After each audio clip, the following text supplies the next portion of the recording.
Good morning students. તો આપણે છેલ્લે લાસ્ટમાં કાર્બનિક રસાયણ વિજ્ઞાનની અંદર સમવિભાજન અને વિષમ વિભાજન પ્રક્રિયાઓ વિશેનો આપણે ધ્યાન લીધો. હવે આજે આપણે વાત કરવાની છે કે ભાઈ ઇલેક્ટ્રોનનું જે સંચાલન પ્રક્રિયા થાય છે, બરાબર, એ સંચાલન પ્રક્રિયામાં પાયબંધ ધરાવતા ઇલેક્ટ્રોન કે જેનું એક જગ્યાએથી બીજી જગ્યાએ સ્થાનાંતરણની પ્રક્રિયાઓ જે જોવા મળે છે, તો એના વિશે આપણે થોડોક અભ્યાસ કરવાનો છે. એની અંદર તો ચોપડીમાં તમને થોડુંક આપેલી છે માહિતી, પણ આપણે એની કોઈ જરૂર છે નહીં. હવે એમાં આપણે તો જે સહસંયોજક બંધમાં ઇલેક્ટ્રોનનું જે સ્થાનાંતરણ થાય છે એ સ્થાનાંતરણ વિશે તો એના અંદર 4 પ્રકારની અસરોને આધારે સ્થાનાંતરણ થાય છે.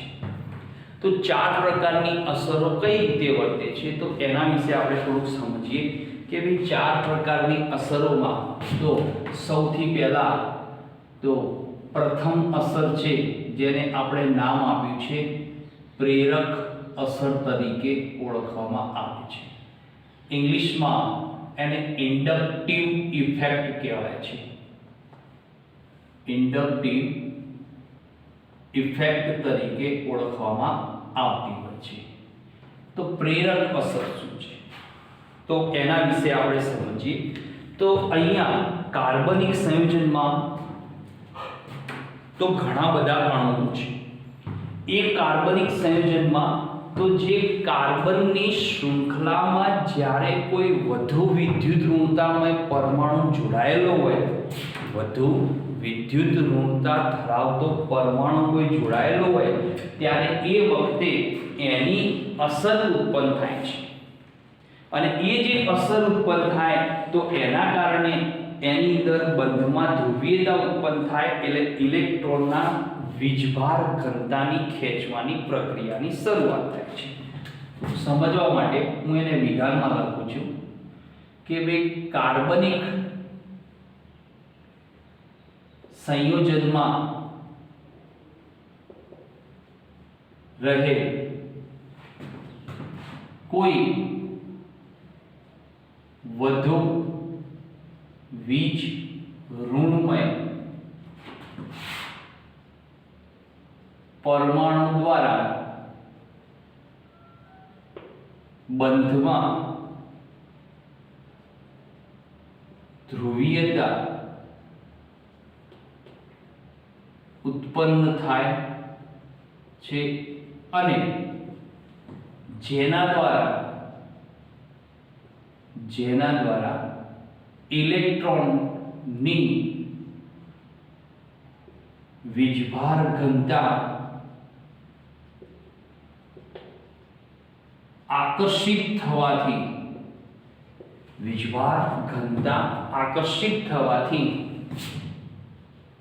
જે અસર ઉત્પન્ન થાય તેને પ્રેરક અસર કહે છે. કે કોઈ પણ કાર્બનિક સંયોજન હોય, એ કાર્બનિક સંયોજનમાં કોઈ વધુ વિદ્યુત ઋણતા ધરાવતો પરમાણુ સપોઝ જોડાયેલો છે, તો એના કારણે તે સંયોજનમાં જે બંધ છે એ બંધમાં ધ્રુવીયતા ઉત્પન્ન થાય છે અને એ ધ્રુવીયતાના કારણે ઇલેક્ટ્રોનની જે વીજભાર ઘનતા છે એ વીજભાર ઘનતા વધુ વિદ્યુત ઋણતા પરમાણુ દ્વારા આકર્ષિત થવી, એટલે કે ખેંચાવી, કે જેના કારણે એમાં પ્રેરક અસરનો ગુણધર્મ દાખલ થાય છે. હવે એને સમજવા માટે તો હું અહીંયા એક ઉદાહરણ દર્શાવું છું કે ઉદાહરણ છે, કેમ કે ઉદાહરણ વગર આપણે સમજી શકીએ નહીં. તો ઉદાહરણ તરીકે હું અહીંયા મૂકું છું એક પદાર્થ.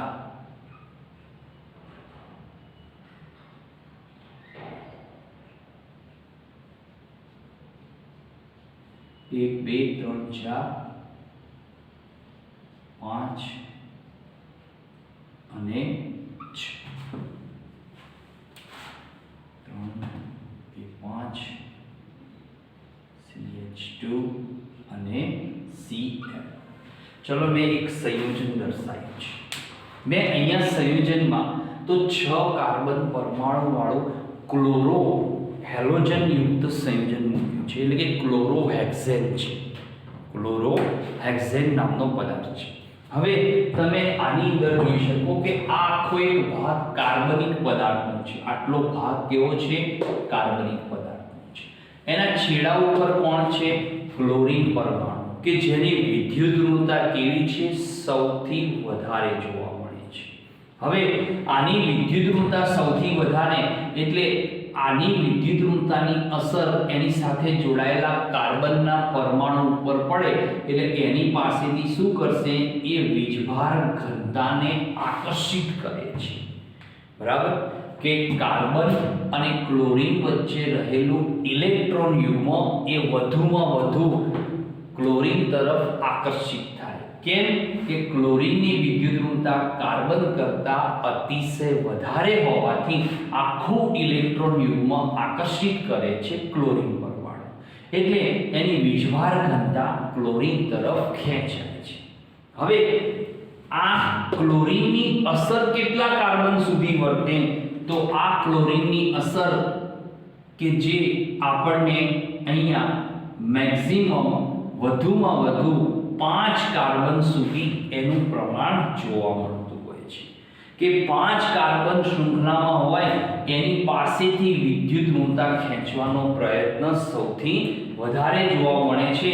પરંતુ એમાં 3 કાર્બન સુધી કે 3 કાર્બન પરમાણુ સુધી વીજ ઋણતા કૌંસમાં ઇલેક્ટ્રોન ઘનતા અથવા વીજભાર ઘનતા વધુ આકર્ષિત થાય છે. વધુ આકર્ષિત થાય છે. તો આને સૌથી વધારે આકર્ષિત કરે. જ્યારે ચોથા અને 5મા કાર્બન તરફ એની અસર હોય છે, પણ એ અસરનું પ્રમાણ કેવું થાય છે? ઘટતું જતું જોવા મળતું હોય છે. તો અહીંયા આ વીજભાર ઘનતા તો પહેલો કાર્બન પણ એની તરફ આકર્ષિત થાય, તો એ કાર્બન પણ શું કરે? આગળના કાર્બન પાસેથી વીજભાર ઘનતાને ખેંચવાનો પ્રયત્ન કરતો હોય છે. તો આગળના કાર્બન તરફથી વીજભાર ઘનતા ખેંચે એટલે એ કાર્બન પાછો હાઇડ્રોજન પાસેથી પણ વીજભાર ઘનતાને પોતાની તરફ આકર્ષિત કરી દેતો હોય છે. તો હાઇડ્રોજન પાસેથી પણ વીજભાર ઘનતા ખેંચાય છે. કેમ કે આની પ્રબળ વિદ્યુત ઋણતાની અસર છે, એના કારણે એ વીજભાર ઘનતા ચારે બાજુથી ખેંચે છે. સાથે સાથે આ ક્લોરીન પરમાણુ આપણે ભણી ગયા કે એની પાસે વધારાની 3 લોન પેર હોય છે, એટલે કે અબંધકારક ઇલેક્ટ્રોન યુગ્મો ધરાવતો હોય છે, જેના કારણે આખી વીજભાર ઘનતા એ ક્લોરીન તરફ આકર્ષિત થાય છે. એના લીધે ક્લોરીન એ વધુમાં વધુ કેવો બને છે? ડેલ નેગેટિવ એ પ્રમાણેનું એનો વીજભાર ઉત્પન્ન થાય છે કે વધુમાં વધુ એ પોતે ઋણ વીજભારિત બને. જ્યારે બધા કાર્બન કેવા બને છે? તો દરેક કાર્બન એ આપણને ધન વીજભારિત આંશિક રીતે બનતો જોવા મળતો હોય છે. બરાબર? તો આ રીતે એક પ્રકારની પ્રેરક અસર ઉત્પન્ન થાય છે. એ પ્રેરક અસર કોના કારણે? તો કોઈ પણ કાર્બનિક સંયોજનમાં રહેલા કોઈ કાર્બનના સાથે છેડા ઉપર વિદ્યુત ઋણતા વધુ ધરાવતો પરમાણુ કે સમૂહ હોય ત્યારે એ વખતે એની અંદર આ પ્રેરક અસરનો ગુણધર્મનો નિર્માણ જોવા મળતું હોય છે. તો અહીંયા સિગ્મા બંધની અંદર ધ્રુવીયતાનો ગુણધર્મ ઉત્પન્ન થાય છે અને આ ધ્રુવીયતા જે પ્રેરિત થઈ એટલે એને પ્રેરક અસર કહેવાય છે. એટલે એવું કહી શકાય કે સિગ્મા બંધમાં, બરાબર, જે સિગ્મા બંધ હતો એ સિગ્મા બંધમાં એટલે કે સહસંયોજક બંધમાં ધ્રુવીયતા નો ગુણ પ્રેરિત થવાથી આ અસરને અસરને પ્રેરક અસર કહે છે, બરાબર। તો અહીંયા પ્રેરક અસર ઉત્પન્ન થવાનું કારણ શું હતું? તો પ્રેરક અસરનું કારણ કે ભાઈ સિગ્મા જે બંધ હતા, આ બધા સિગ્મા બંધ છે, તો સિગ્મા બંધની અંદર એટલે કે સહસંયોજક બંધમાં ધ્રુવીયતાનો ગુણધર્મ ઉત્પન્ન થાય છે, કેમ કે બંધ ધ્રુવીય બને છે, એના કારણે એ ધ્રુવીયતાના ગુણનો પ્રેરિત કર્યો, બરાબર। ધ્રુવીયતાનો ગુણ શું થયો? પ્રેરિત થયો, એના કારણે આ અસરનું નામ આપ્યું છે પ્રેરક અસર તરીકે ઓળખવામાં આવતી હોય છે। હવે પ્રેરક અસર તો એ હાઇડ્રોજન પરમાણુને ધ્યાનમાં રાખી અને એને બે ભાગમાં વહેંચવામાં આવી છે કે ભાઈ જે પરમાણુ અણુ કે ક્રિયાશીલ સમૂહની પ્રેરક અસર સૌથી વધુ જે પરમાણુ અણુ કે ક્રિયાશીલ સમૂહની પ્રેરક અસર હાઇડ્રોજન કરતાં વધુ હોય તો એને આપણે ઋણ પ્રેરક અસર તરીકે ઓળખવામાં આવતા હોય છે। તો એ રીતે હાઇડ્રોજનને ધ્યાનમાં રાખી એને બે ભાગમાં વહેંચી છે કે હાઇડ્રોજનની સાપેક્ષમાં કે H પરમાણુની સાપેક્ષમાં આકર્ષિત કરવાની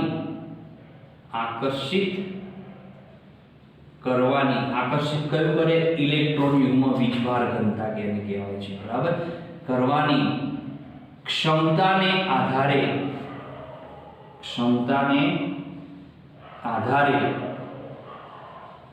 તેમાં બે પ્રકાર પડે છે।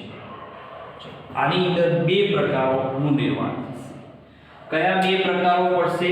તો એક પ્રકાર કહેવાય છે જેને આપણે પ્લસ આઈ અસર કહેવાય છે, એટલે કે ધન પ્રેરક અસર, અને બીજો પ્રકાર પડે છે માઇનસ આઈ અસર કહેવાય છે ઋણ પ્રેરક અસર। આને કહેવાય છે ઋણ પ્રેરક અસર તરીકે ઓળખવામાં આવે છે, અને આ બીજો એક પ્રકાર પડે છે જેને આપણે ધન પ્રેરક અસર તરીકે ઓળખવામાં આવતી હોય છે। તો અહીંયા ધન પ્રેરક અસર તો એ કોણ ધરાવતું હોય?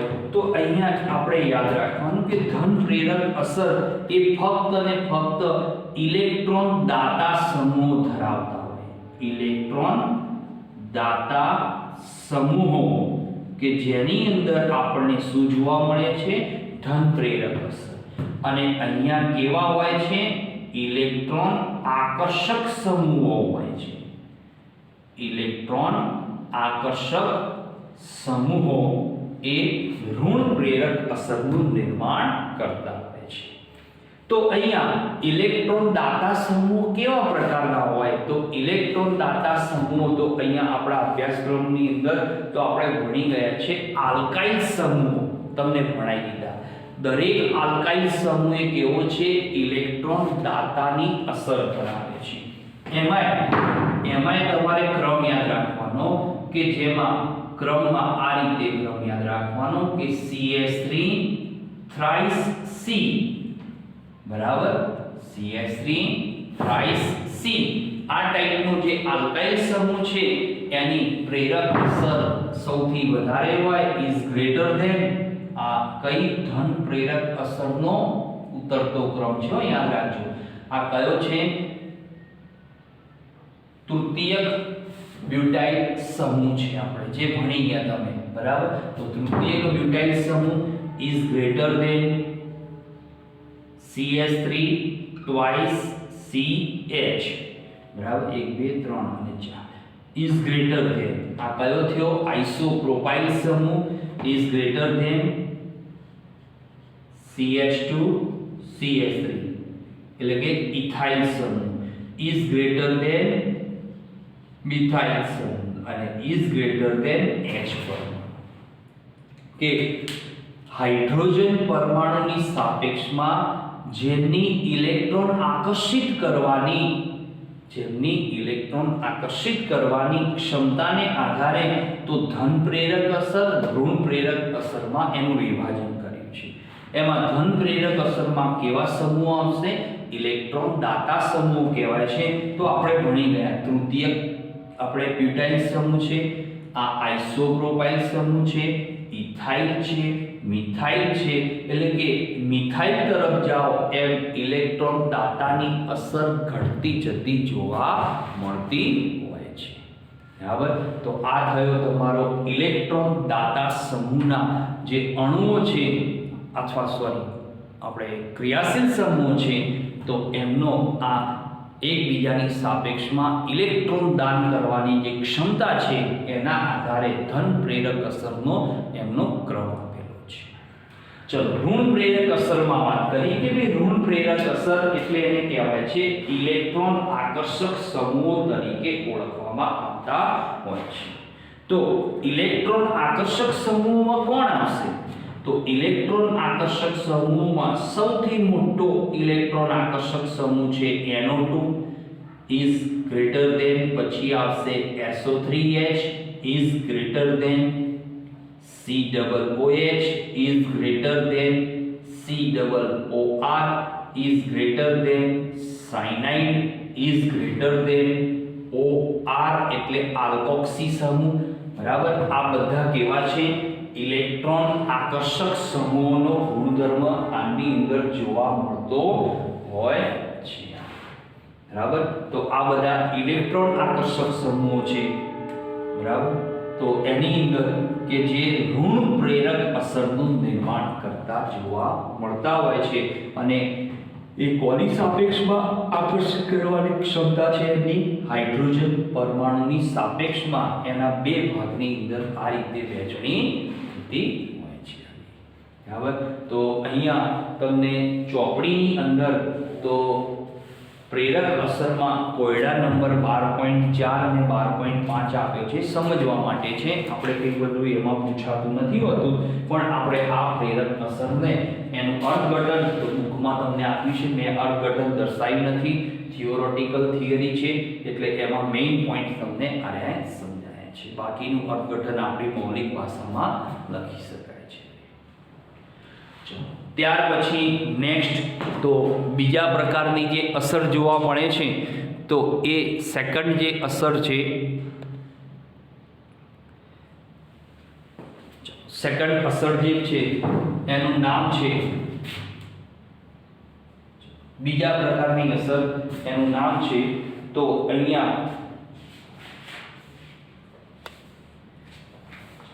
ઇલેક્ટ્રોમેરિક અસર તરીકે ઓળખવામાં આવે છે. ઇલેક્ટ્રોમેરિક અસર તરીકે ઓળખવામાં આવે છે. બરાબર. હવે આ ઇલેક્ટ્રોમેરિક જે ઇફેક્ટ છે તો એ અસરને આપણે સમજવા માટે તો એમાં એવું કહેવાય છે કે એક કાર્બનિક જે પદાર્થ છે, બરાબર, તો એ કાર્બનિક પદાર્થમાં જે તો કોઈ પણ કાર્બનિક પદાર્થમાં જ્યારે દ્વિબંધ હોય તો એ દ્વિબંધ એટલે કે વધારાનો પાયબંધ, એ પાયબંધ કોઈ એવા ક્રિયાશીલ સમૂહ કે અણુ કે જેની સાપેક્ષમાં શું થતો હોય છે? આકર્ષિત થતો હોય છે. કોઈ અણુ કે ક્રિયાશીલ સમૂહની સાપેક્ષમાં કાર્બનિક સંયોજનમાં રહેલો પાયબંધ એ આકર્ષિત થતો હોય છે. એના આધારે એને ઇલેક્ટ્રોમેરિક અસરમાં એનું રૂપાંતરણ જોવા થતું મળતું હોય છે. કઈ રીતે મળે છે એની સંપૂર્ણ વ્યાખ્યા આપણી પાસે છે નહીં, પરંતુ એવું કહેવાય છે કે એની માટે એવું કહેવાય છે કે જે કાર્બનિક સંયોજનમાંના દ્વિબંધમાંનો પાયબંધના ઇલેક્ટ્રોન યુગ્મો, પાય બંધના ઇલેક્ટ્રોન યુગ્મો જે વધુ ક્રિયાશીલ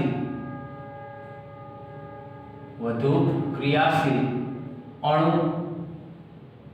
કે સમૂહ તરફ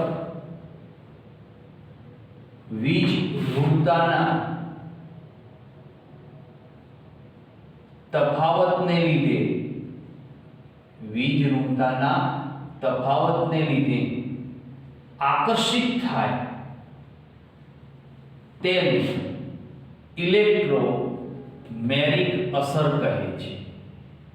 આને આપણે સંપૂર્ણ વ્યાખ્યાયિત કરી શકતા નથી, પણ એક સમજવા માટે મેં સાદી મેં અર્થઘટન લખ્યું છે કે કોઈ પણ કાર્બનિક સંયોજન હોય એમાં પાય બંધનો ઇલેક્ટ્રોન યુગ્મ જ્યારે કોઈ વધુ વિદ્યુતઋણતા ધરાવતો અથવા વિદ્યુતઋણતાનો તફાવત હોય એવો કોઈ અણુ કે ક્રિયાશીલ સમૂહની સાપેક્ષમાં આખો આકર્ષિત થતો હોય તો એના કારણે ઉત્પન્ન થાય છે ઇલેક્ટ્રોમેરિક અસરનું નિર્માણ જોવા મળે છે.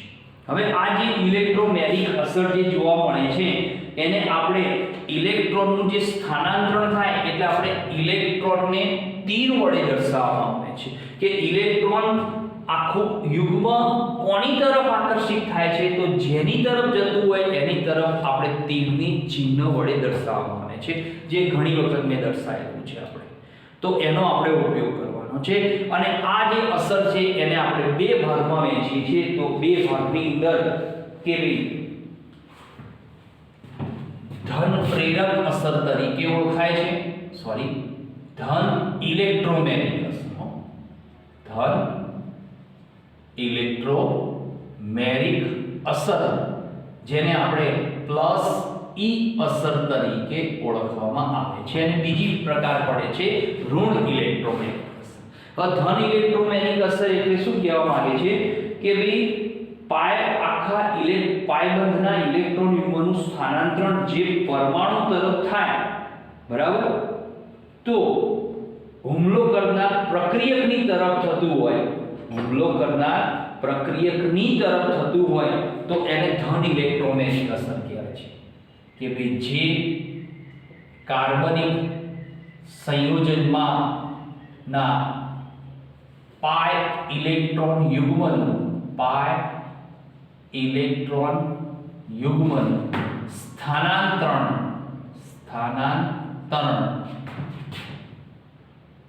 જે પ્રક્રિયક જોડાતો હોય કાર્બન સાથે તેની તરફ થાય તો તેને ધન ઇલેક્ટ્રોમેરિક અસર કહે છે. સમજવા માટે હું ઉદાહરણ મૂકું છું. C ટ્રિપલ બોન્ડ C આ એક સંયોજન છે કોઈ પણ પ્રકારનું, આ આલ્કીન કોઈ પણ પ્રકારનું સંયોજન છે. એની સાથે કોણ જોડાવા આવે છે? અહીંયા એક ધન વીજભારિત પ્રોટોન સપોઝ જોડાવા આવે છે, કેમ કે ધન ઇલેક્ટ્રોમેરિક અસરમાં ધન આયન જોડાવા, ઋણ ઇલેક્ટ્રોમેરિક અસર હોય તો ઋણ વીજભારિત ઇલેક્ટ્રોન યુગ્મ ધરાવતો હોય. હવે અહીંયા આની સાથે જોડાવા આવે તો એ વખતે રાસાયણિક પ્રક્રિયામાં શું જોવા મળશે? આ આખું જે પાય બંધનું ઇલેક્ટ્રોન યુગ્મ છે એ ઇલેક્ટ્રોન યુગ્મ તો કોની તરફ આકર્ષિત કરશે? એ હાઇડ્રોજન પરમાણુ તરફ આકર્ષિત થાય છે, બરાબર. તો આવનારા જે પરમાણુ છે એની તરફ આકર્ષિત થશે અને એની સાથે આ હાઇડ્રોજન એ શું કરે છે? આ પાય બંધનું સિગ્મા બંધમાં રૂપાંતરણ કરી અને આ રીતે જોડાય છે. એ વખતે જે હાઇડ્રોજનનો જે ધન વીજભાર છે એ ધન વીજભારને એની પાસેના કાર્બન પરમાણુ ઉપર સ્થિર કરાવી દે છે, બરાબર. તો એની પાસેના કાર્બન પરમાણુ ઉપર સ્થિર થાય તો આવા પ્રકારની જે અસર તો એને આપણે ધન ઇલેક્ટ્રોમેરિક અસર તરીકે ઓળખવામાં આવે છે. તો આવનારો પ્રક્રિયક કે અણુ કે ક્રિયાશીલ સમૂહ કેવો હોય? ધન વીજભારિત હોય. અને ધન વીજભારિત જ્યારે જોડાવા આવે ત્યારે આખો ઇલેક્ટ્રોન યુગ્મ એની તરફ આકર્ષિત થાય, કયો પાય બંધનું, તો એની પાસેના કાર્બન ઉપર ધન વીજભાર સ્થાપિત થાય તો આવા પ્રકારની અસર એટલે એને કહેવાય ધન ઇલેક્ટ્રોમેગ્નેટિક અસર તરીકે ઓળખવામાં આવતી હોય છે. બરાબર. હવે સેકન્ડ જે પ્રકાર પડે છે એનું નામ છે ઋણ ઇલેક્ટ્રોમેગ્નેટિક અસર તરીકે ઓળખાય છે. ઋણ ઇલેક્ટ્રોમેગ્નેટિક અસર, જેને આપણે માઈનસ ઈ અસર તરીકે પણ ઓળખવામાં આવતી હોય છે. હવે ઋણ ઇલેક્ટ્રોમેગ્નેટિક અસરને એવું કહેવાય છે કે પાયબંધના ઇલેક્ટ્રોન યુગ્મનું સ્થાનાંતરણ હુમલો કરનાર પ્રક્રિયક સાથે ન થતું હોય. બરાબર. હુમલો કરનાર પ્રક્રિયક જે હોય એની સાથે ન થતું હોય તો એને આપણે ઋણ ઇલેક્ટ્રોમેગ્નેટિક અસર કહીએ કે જે કાર્બનિક સંયોજનમાં પાય ઇલેક્ટ્રોન યુગ્મનું સ્થાનાંતરણ જે ઋણ વીજભારિત ઇલેક્ટ્રોન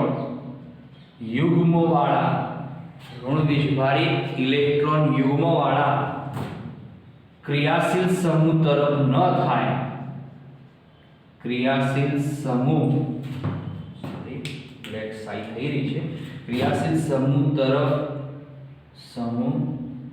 તરફ ન થાય પરંતુ, બરાબર, ક્રિયાશીલ સમૂહ તરફ ન થાય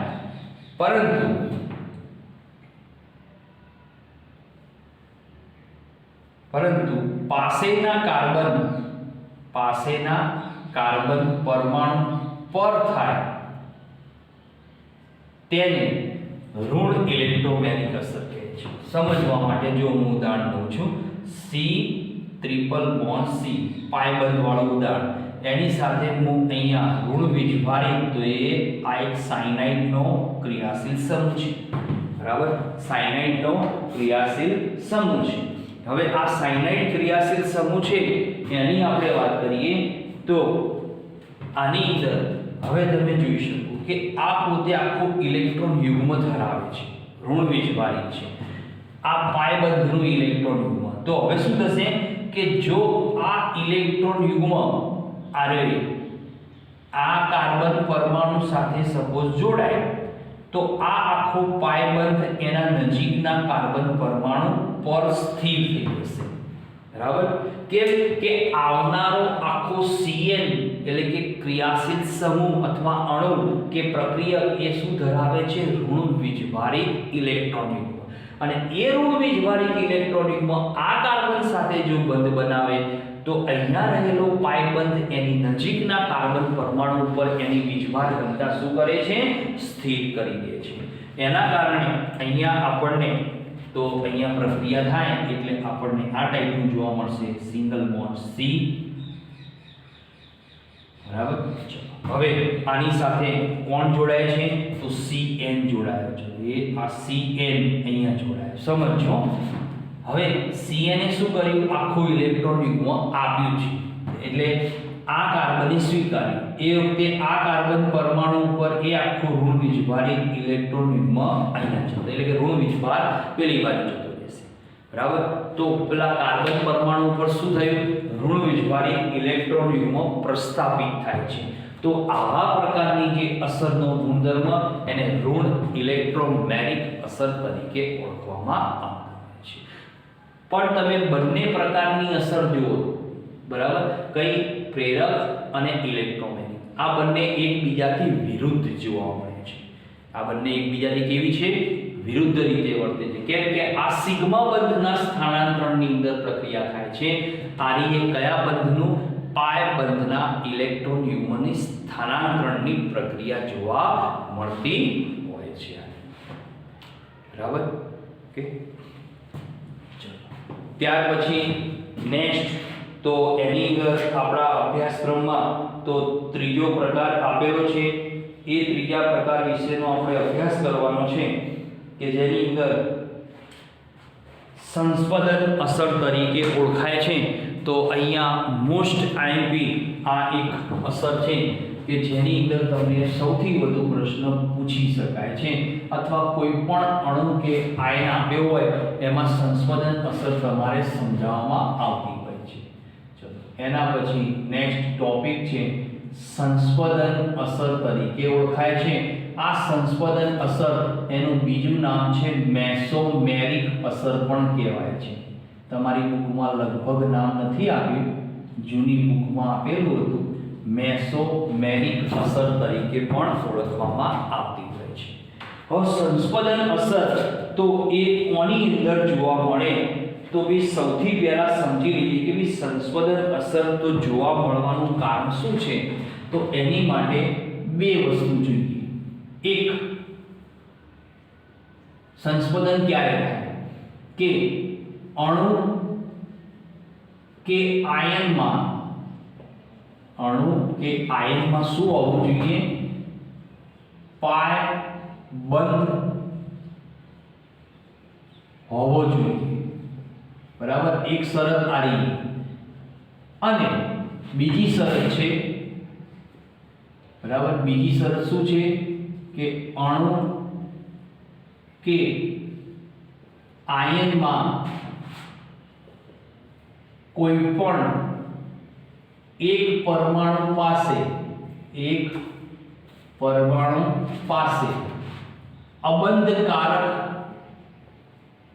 અબંધકારક ઇલેક્ટ્રોન યુગ્મ હોવું જોઈએ। મેં તમને આ સંસ્પદનની ઘટના આપણે પ્રકરણ નંબર 4 ભાગ 1 માં સમજાવી દીધી છે। આપણે અહીંયા કાર્બનિકમાં થોડું ભણવાનું છે, ત્યાં આગળ આપણે અકાર્બનિકમાં ભણ્યા હતા। હવે અહીંયા શું કહે છે કે પાયબંધ હોવો જોઈએ અને બીજી શરત છે કે અણુ કે આયનમાં કોઈ એક પરમાણુ પાસે શું હોવું જોઈએ? અબંધકારક ઇલેક્ટ્રોન યુગ્મ હોવો જોઈએ, ચાહે એ તટસ્થ હોય કે ઋણ વીજભારિત હોય। અબંધકારક ઇલેક્ટ્રોન આ બે શરત હોય તો જ એની અંદર સંસ્પદન શક્ય બને છે। હવે એ સંસ્પદનને આપણે થોડું સમજવા માટે કે ભઈ સંસ્પદનની અંદર શું થાય છે કે સંસ્પદનમાં આપણને અહીંયા જોવા મળે છે કે જ્યારે કોઈ અણુ કે આયનમાં આ બે શરતો જો જોવા મળતી હોય તો એ વખતે અણુ કે આયનમાં સંસ્પદનની ઘટના ઉત્પન્ન થાય। એટલે બીજા અર્થમાં એ અણુ સ્થિરતા પ્રાપ્ત કરવા માટે સંસ્પદન ઊર્જા રિલીઝ કરે, મુક્ત કરે છે। પોતાની સંસ્પદન ઊર્જા શું કરે છે? મુક્ત કરે છે। અને એ મુક્ત કરવાની જે આખી ઘટના થાય એટલે જેમ જેમ સંસ્પદન સૂત્રો વધતા જાય તેમ અણુ કે આયનની સ્થિરતા વધતી જાય। તો અહીંયા હું બીજું વિધાન લખું છું કે જેમ અણુ કે આયનમાં સંસ્પદન સૂત્રો વધુ અને સંસ્પદન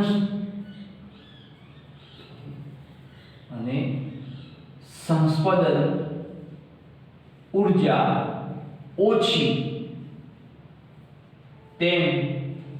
તેની સ્થિરતા વધુ અથવા સ્થાયીતા વધુ હોય છે, બરાબર। કોઈ પણ અણુ કે આયન એને સમજવા માટે આપણે એક ઉદાહરણ લઈએ કે બેન્ઝીન, બરાબર। પહેલું ઉદાહરણ છે બેન્ઝીન।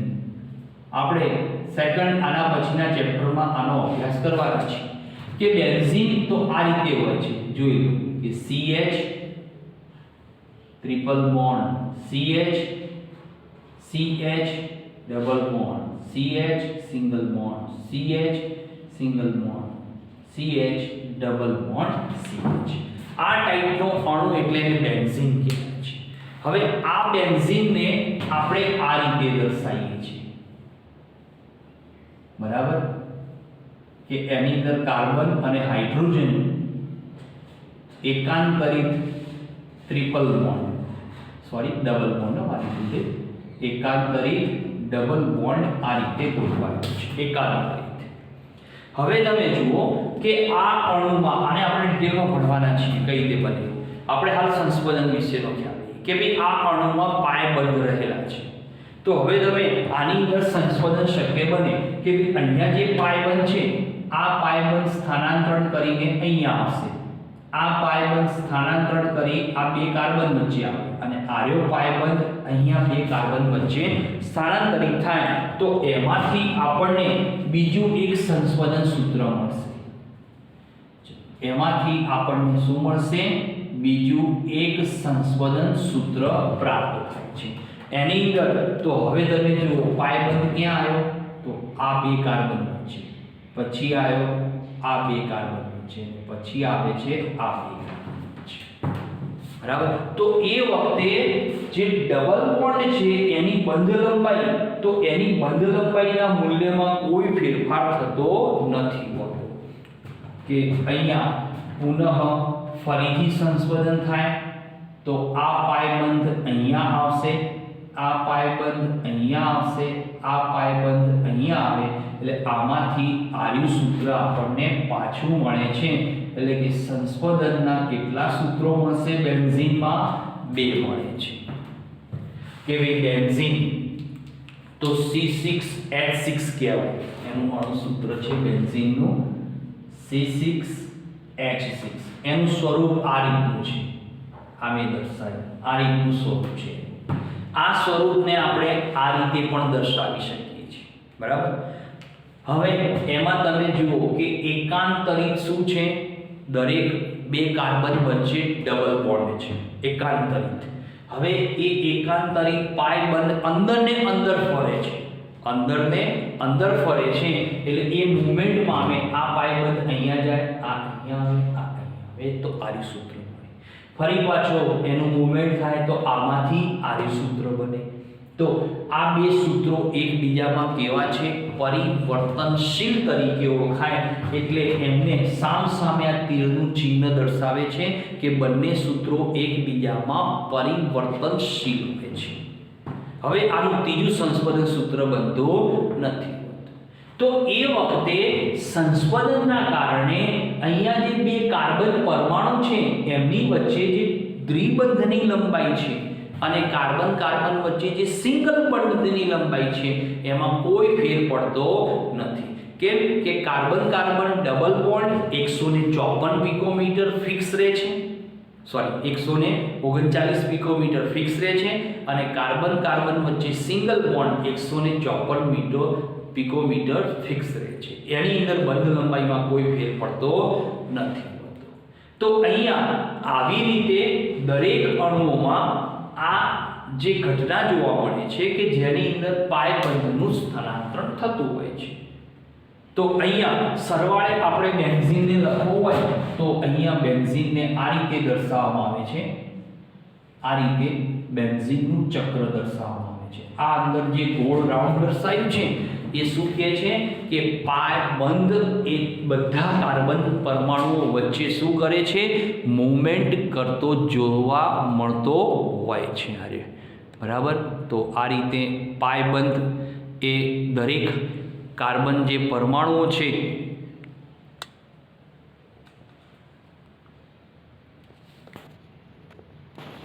એમની વચ્ચે મૂવમેન્ટ કરતો જોવા મળતો હોય છે. બરાબર. બીજું આપણે ઉદાહરણ લઈએ તો સેકન્ડ બીજું ઉદાહરણ છે તો ચોપડીમાં આપણને આપ્યું છે નાઇટ્રોમિથેન કીધેલો છે. બરાબર. નાઇટ્રોમિથેન આમ તો અણુ કીધો છે પણ આમ તો ખરેખર નાઇટ્રેટ આયન પણ કહેવાય. ચલો નાઇટ્રોમિથેન તો સૌથી પહેલા એની ફોર્મ્યુલા લખી દઈએ તો ફોર્મ્યુલા શું થશે? CH3NO2. NO2 માં એક ઓક્સિજન નાઇટ્રોજન સાથે ડબલ બોન્ડથી જોડાયેલો હોય છે અને બીજો એક ઓક્સિજન સંવર્ગ બંધથી જોડાયેલો હોય છે. બરાબર. લુઈસનું આપણે બિંદુ નિરૂપણની પ્રક્રિયા ભણી ગયા છીએ કે નાઇટ્રોજન પરમાણુ પાસે કેટલા? 5 ઇલેક્ટ્રોન. 5 માંથી 1 2 3 અહીંયા વપરાઈ ગયા. રાઈટ. હવે પાંચમો ઇલેક્ટ્રોન ચોથો અને પાંચમો કેવો છે? યુગ્મિત જોડકું છે. એ આ ઓક્સિજનને દાનમાં આપે છે. એ વખતે ઓક્સિજન પરમાણુ પર તો એ અહીંયા આ ઓક્સિજનની 2 લોન પેર, આ પણ ઓક્સિજનની કેટલી લોન પેર? 2 lone pair. અને એક લોન પેર બને છે પણ એ કેવી બની જાય છે ભાઈ? ઋણ વીજભારિત બને છે. એ વખતે નાઇટ્રોજન પરમાણુ ઉપર શું ઉત્પન્ન થાય છે? ધન વીજભાર. કેમ ધન વીજભાર? કે નાઇટ્રોજને આખું ઇલેક્ટ્રોન યુગ્મ દાન આપ્યું એટલે સવર્ગ બંધ બન્યું. એટલે દાનમાં આપ્યું એટલે ધન વીજભાર, અને સ્વીકાર્યું એટલે એક ઇલેક્ટ્રોન યુગ્મ ઋણ વીજભારિત બની જાય છે.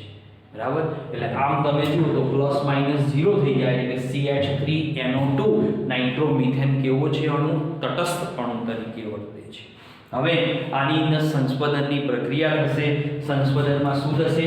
કે આ જે પાય બંધ છે એ મૂવમેન્ટ કરી આ ઓક્સિજન પરમાણુ પર જશે, અને અહીંયા આ આખું ઇલેક્ટ્રોન યુગ્મ જે છે, આ આખું ઇલેક્ટ્રોન યુગ્મ, તો આખું ઇલેક્ટ્રોન યુગ્મ આ બે પરમાણુ વચ્ચે બંધ બનાવવા જશે. એટલે કે આવું બનશે. આમાંથી આર્ય સૂત્ર CH3 N અહીંયા સિંગલ બોન્ડ થઈ જશે, અહીંયા સવર્ગ બંધ હતો ઓક્સિજન સાથે, અને બીજો એક કયો બંધ બની જશે? પાય બંધ બનશે. બરાબર. અહીંયા ઇલેક્ટ્રોન યુગ્મ ગયું એટલે ઋણ વીજભાર રૂપે નાઇટ્રોજનનો ધન વીજભાર ત્યાંનો ત્યાં રહેશે. હવે અહીંયા જુઓ, આ એનું ઓક્સિજનની જે પેલી લોન પેર હતી સાદી, આ પણ ઓક્સિજનની 2 સાદી લોન. હવે જુઓ તમે, થઈ ગયું. તો શું થયું? પાય બંધ ક્યાં મૂવમેન્ટ પામે? Oxygen nitrogen oxygen. હવે ફરીથી પુનઃ આની અંદર આપણને ફરીથી સંસ્પદન થશે. આ પાયબંધ ઇલેક્ટ્રોન યુગ્મ અહીંયા પાયબંધ બનાવશે. આ ઇલેક્ટ્રોન યુગ્મ ઓક્સિજન પરમાણુ ઉપર સ્થિર થાય એટલે એક સૂત્રમાંથી બીજા સૂત્રમાં એનું શું થાય છે? પરિવર્તન થતું જોવા મળતું હોય છે. તો નાઇટ્રોમિથેન, બરાબર. તો એની અંદર તમે જોઈ શકો કે પાયબંધ ક્યાં મૂવમેન્ટ પામે અથવા અબંધકારક ઇલેક્ટ્રોન યુગ્મ?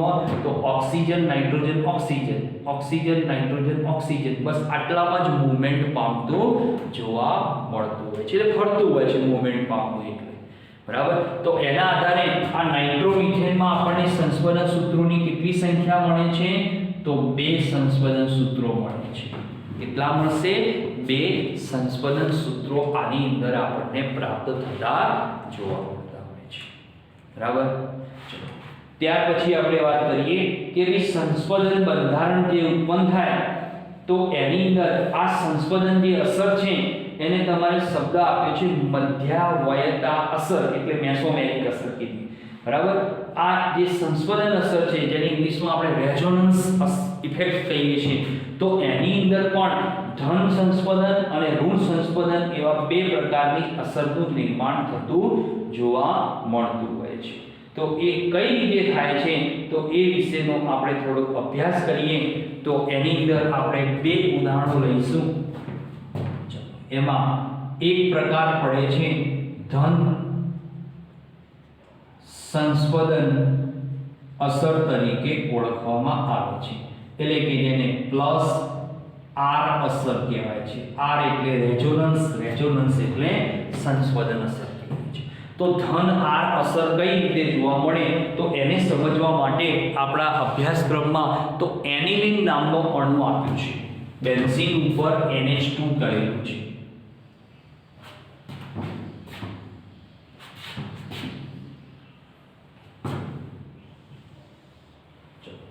બેન્ઝીન ઉપર NH2 એ આ રીતની રચના. બેન્ઝીન એની ઉપર તો એની અંદર રહેલા આ પાયબંધ અહીંયા છે NH2. આ નાઇટ્રોજન પાસે 1 ઇલેક્ટ્રોન યુગ્મ હોય છે. બરાબર. આ રીતની રચના છે. હવે આમાં શું થશે? આ આખો પાયબંધ છે ને, સોરી, આ ઇલેક્ટ્રોન યુગ્મ એ અહીંયા આ 2 કાર્બન અને નાઇટ્રોજન વચ્ચે જોડાશે. બેન્ઝીનનો કાર્બન અને નાઇટ્રોજન વચ્ચે જતું રહેશે એટલે નાઇટ્રોજન ઉપર શું આવશે ધન વીજભાર હવે એ વખતે શું થશે આ આખું ઇલેક્ટ્રોન યુગ્મ એ આ કાર્બન પરમાણુના કેન્દ્ર ઉપર જશે બરાબર એટલે એમાંથી સૂત્ર મળશે આપણને આ રીતનું બીજું એક સૂત્ર મળશે અહીંયા સિંગલ બોન્ડ NH2 હવે પેલો આ બંધ અહીંયા આવ્યો એટલે એ આ બની ગયો પાય બંધ નાઇટ્રોજનના પરમાણુ ઉપર શું આવશે ધન વીજભાર હવે આ ઇલેક્ટ્રોન યુગ્મ અહીંયા આવે તો એ આ ઇલેક્ટ્રોન યુગ્મ કયું ઋણ વીજભારી ઇલેક્ટ્રોન યુગ્મ બરાબર હવે અહીંયા એ વખતે અંદર જે પાય બંધ હતા બે તો બે પાય બંધ જૂના એના એ જ રહેશે હવે તમે જુઓ બરાબર શું થયું આ ઇલેક્ટ્રોન યુગ્મ અહીંયા બંધ બનાવાય એટલે ધન વીજભાર ઉત્પન્ન થયો હવે અહીંયા બંધ બનાવે તો તમે સમજો અહીંયા આ કાર્બન એના બંધ કેટલા છે ઓલરેડી 1 2 3 બરાબર અને 1 2 અને આરે 3 હતો અને આ ચોથો હતો અને આ પાંચમો બન્યો કેટલા બન્યા 5 થયા અરે જુઓ આ કાર્બનના 4 બંધ કેટલા છે અહીંયા 4 બંધ 1 2 3 4 હવે પાંચમો બન્યો એટલે શું થાય આ આખો પાય બંધ આની ઉપર સ્થિર થઈ જશે હવે આની અંદર મૂવમેન્ટની શરૂઆત થશે હવે આ જે પાય બંધ ઇલેક્ટ્રોન યુગ્મ છે એ ક્યાં આવશે આ બે કાર્બન વચ્ચે બંધ બનાવશે કયા આ બે કાર્બન વચ્ચે તો એ વખતે આર્યો જે પાય બંધ છે એનું ઇલેક્ટ્રોન યુગ્મ આની ઉપર જશે બરાબર તો દરેક સંસ્પંદન સૂત્રો એકબીજામાં પરિવર્તનશીલ હોય એકબીજામાં પરિવર્તિત થતા હોય તો એમાંથી આપણને બીજું એક સંસ્પંદન સૂત્ર મળશે આ જૂનો પાયબંધ સમજો આ NH2 હવે અહીંયા નાઇટ્રોજન ઉપર ધન વીજભાર બરાબર આ અહીંયા કયો આવ્યો આ પાયબંધ નવો બન્યો અને આ ઇલેક્ટ્રોન યુગ્મ ઋણ વીજભારી અહીંયા સ્થિત થઈ ગયું હવે ફરીથી પુનઃ આ ઇલેક્ટ્રોન યુગ્મ ક્યાં જશે તો આ બે કાર્બન વચ્ચે બંધ બનાવવા અને આર્યુ ઇલેક્ટ્રોન યુગ્મ આની ઉપર સ્થિત થઈ જશે એટલે એની અંદરથી ફરીથી આપણને બીજું એક સંસ્પંદન સૂત્રનું નિર્માણ થશે તો ફરીથી એક સંસ્પંદન સૂત્ર તો અહીંયા NH2 અહીંયા આપણે પાયબંધ મૂકી દઈએ રહી ગયો તો આ પાયબંધ નાઇટ્રોજન ઉપર ધન વીજભાર આ પાયબંધ અહીંયા નવો પાયબંધ બન્યો અને આ ઇલેક્ટ્રોન યુગ્મ અહીંયા સ્થિત બરાબર હવે ફરીથી ત્યાં સંસ્પંદનની ઘટના થશે તો ફરીથી સંસ્પંદનની ઘટના થાય આ આખું ઇલેક્ટ્રોન યુગ્મ આ બે કાર્બન વચ્ચે બંધ બનાવે અને આ ઇલેક્ટ્રોન યુગ્મ નાઇટ્રોજન પરમાણુ ઉપર પાછું આવે તો એની અંદરથી તો નાઇટ્રોજન પરમાણુ ઉપર પાછું આવે એટલે આ રીતે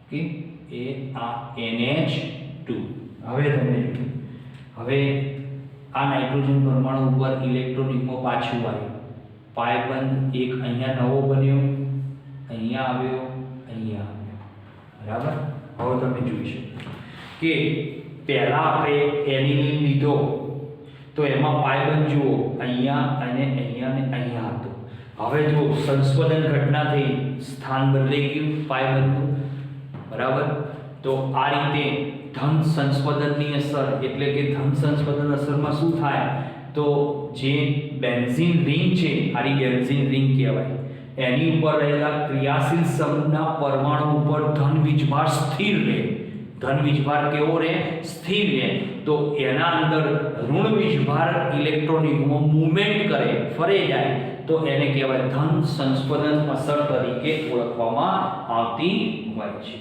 બરાબર એટલે ઇલેક્ટ્રોનની ઘનતા ક્યાં જાય તો અંદર ને અંદર ફરે છે આ જોઈ લો આ ઇલેક્ટ્રોનની ઘનતા અહીંયા આવી એટલે કે બીજા અર્થમાં અંદર ને અંદર મૂવમેન્ટ પામે જતી હોય છે એટલે અહીંયા આપણને કેટલા સંસ્પંદન સૂત્રો મળ્યા તો આ 1 2 3 4 5 તો એનો અર્થ એમ થયો કે જેમ સંસ્પંદન સૂત્રોની સંખ્યા વધતી જાય એટલે સંસ્પંદન ઊર્જા ઓછી થતી જાય એટલે એ અણુ કે આયનની સ્થિરતા સૌથી વધારે જોવા મળતી હોય છે. તો એનો અર્થ એમ થયો કે નાઇટ્રોમિથેન છે એની સરખામણીમાં આ પદાર્થની સ્થિરતા કેવી કહેવાય? વધારે કહેવાય. એટલે આની સ્થિરતા હોય ખરી પણ આની સાપેક્ષમાં એકબીજાની સાપેક્ષમાં જોવા મળતી હોય છે. ઓકે, ચલો બીજો પ્રકાર છે તો બીજો પ્રકાર છે જેનું નામ આપ્યું છે ઋણ ઇલેક્ટ્રોમેગ્નેટિક અસર તરીકે ઓળખાય છે. ઋણ સંસ્પંદન અસર, ઋણ સંસ્પંદન અસર કહેવાય છે, જેને આપણે -R અસર તરીકે ઓળખવામાં આવે છે. -R અસર. તો એની અંદર આપણે ઉદાહરણ તરીકે લઈશું.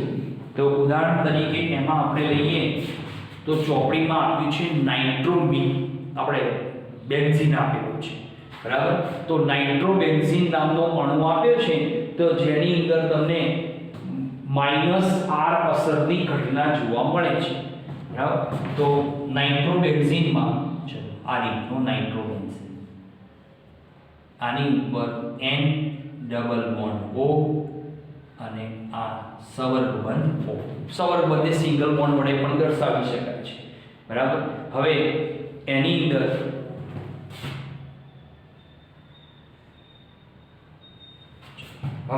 આની અંદર સંસ્પંદનની ઘટના માટે બધું જવાબદાર છે. બે શરતો આની અંદર છે.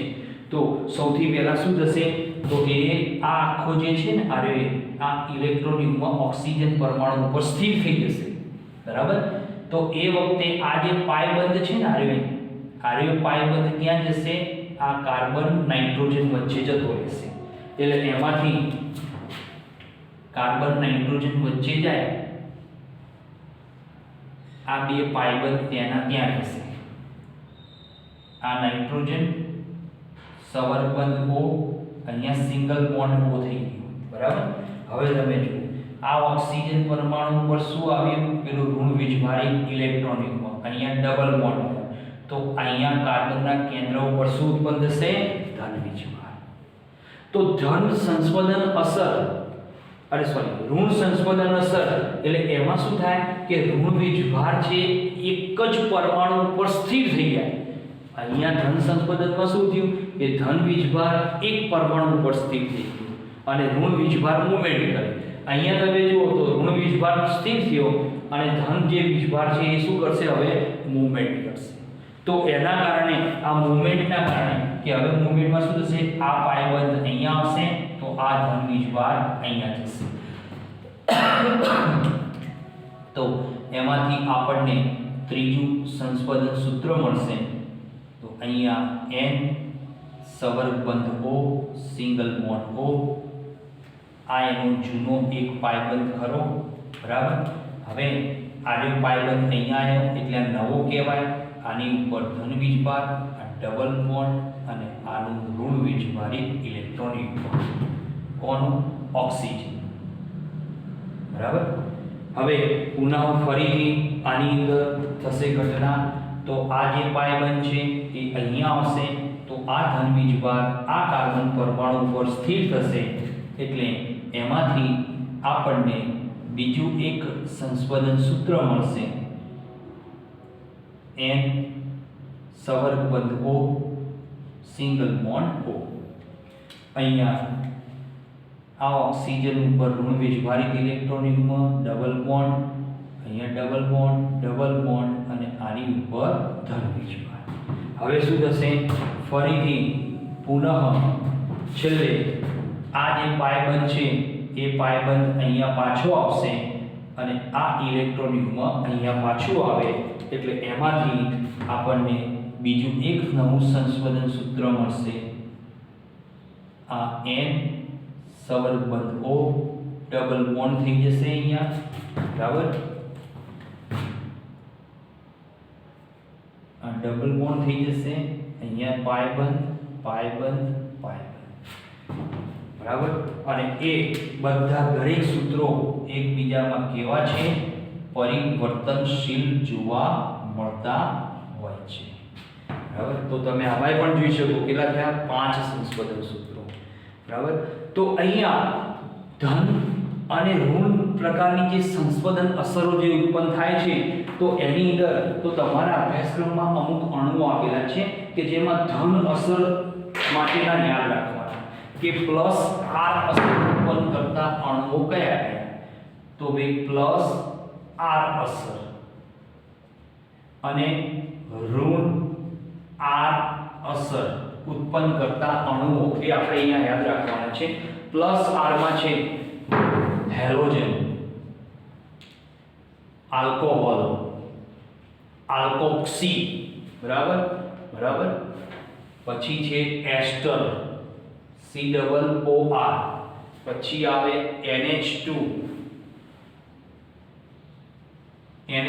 પ્રાથમિક, પછી NHR દ્વિતીયક, NR3 તૃતીયક. આટલા અણુઓ કેવા કહેવાય છે?